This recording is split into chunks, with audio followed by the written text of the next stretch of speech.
As a forewarning to all those who wish to continue listening, know that I am about to tell you is a true story. Daniel will hold no comfort for you, and in this case, ignorance is probably bliss.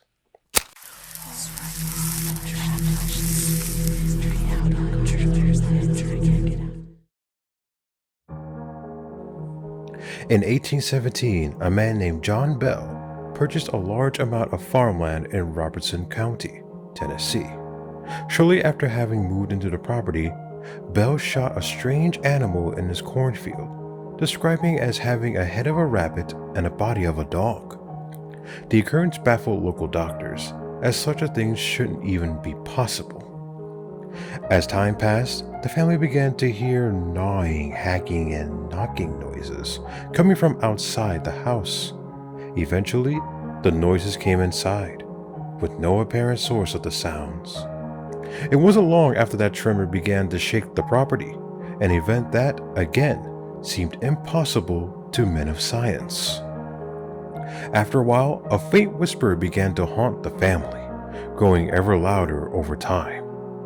They haunted the Bells and all visitors, scaring most people away before they even reached the house. After a while, John Bell decided he had enough. He called the priest to try to cleanse the land. This was a grave mistake. The spirit laughed at the holy man's petty attempts to stop it and turned violent. Tables and chairs were thrown at him, as he even held a crucifix in holy water. Could it be that God himself was powerless to this monster? The priest survived, but received 6 stitches and many broken bones. Whatever the priest had done seemed to enrage the dark presence. It made frequent attacks on the family, whether by controlling inanimate objects or maybe striking them from an unseen force. At all time, however, the family knew they were not safe. As one can imagine, word of these events traveled quickly. Many visited the farm to see if there really were a voice and tremors, but left quietly upon experiencing either. One brave skeptic chose to stay the night and was welcomed to the guest room in the house. As he was falling asleep, he claimed to have felt a strange presence crawling up next to him in the bed. Frightened, he hastily tried to use the blanket like a net and threw the presence into the fireplace. What happened then is best quoted by John Bell's journal.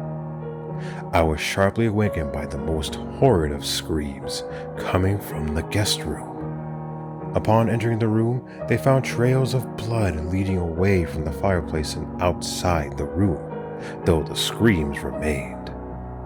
All hints of doubt had been erased from the mind of their guest, and he briskly left the presence. As the situation grew even more bleak, John Bell's health began to deteriorate. He had suffered from a number of severe, inexplicable ailments, from facial seizures to internal necrosis. The doctor gave him medicine to help ease the pain as of his passing. One day, they found him lying dead in his bed.